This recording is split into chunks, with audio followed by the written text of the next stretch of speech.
I'm Dr. Schrock, and I'm here to talk to you today about different ways the shoulder can be impinged. People hear about shoulder impingement syndromes, and really, what is it?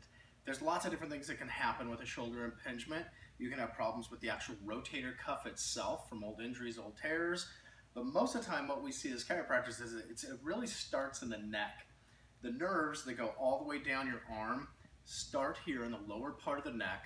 They bundle together about your collarbone, and then they go down the arm. So the symptoms we'll get a lot of times with this are neck pain, shoulder pain, front, back. Sometimes that pain that just feels like it's right behind your shoulder blade, your scapula, that's what we call it. Other times we'll actually get pain into the arm itself, front or back, and at times tingling into the fingers. A lot of times when we start to see that tingling into the fingers happen, or weakness, it happens at night. A lot of times it's at night when you're trying to sleep, it'll wake you up. But it doesn't have to be. It can also be with repetitious use, like computer use and those type of things like that. So there's lots of different testing we can do, and the first time somebody comes in, we check their neck specifically and that shoulder to see where that entrapment happens. Because the very complex part of this is a lot of times that we find it's not just one or the other. It's combinations of both. Those nerves can be entrapped all the way down the arm, and depending on where it's entrapped, that would really dictate what type of treatment you do with somebody, basically. When it starts in the neck, most of the time we're going to find some type of tenderness as we press on the neck, but there's tests we can do, orthopedic tests we call them, that help us put that person in that position, and we'll find pressure and or pain along with it. Sometimes it'll actually create that radiating tingling symptom, basically. But the shoulder is usually a big part of it too. The treatments that we render in the clinic are very specific to those problems. So what happens is we're always going to do some type of a neck and upper back adjustment. That's going to be a vital part of it. We've got to start the treatment where the nerves start. And there's lots of different ways to do that. You know, it doesn't have to be just the old ways of popping and cracking the neck. Some people that doesn't work for. Some people that frightens them. Some people it just doesn't work for them. You know, and because of that, we find a very customized way to do that. So we got to start by unloading that neck.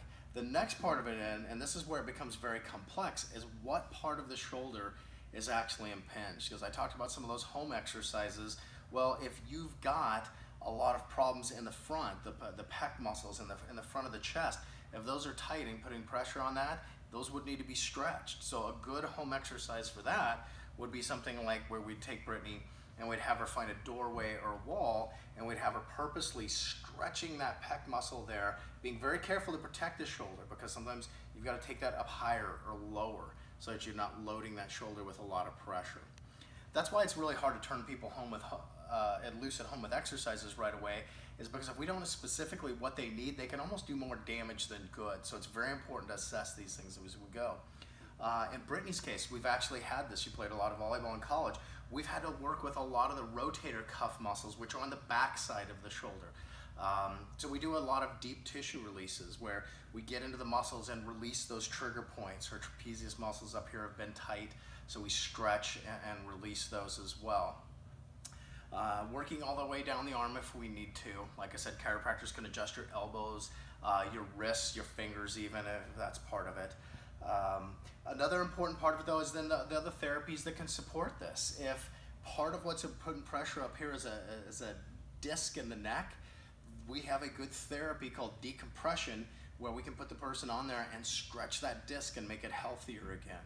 Sometimes it takes acupuncture. Acupuncture improves circulation and neurological flow, relaxes muscle tissue. In Brittany's case, that works wonderfully.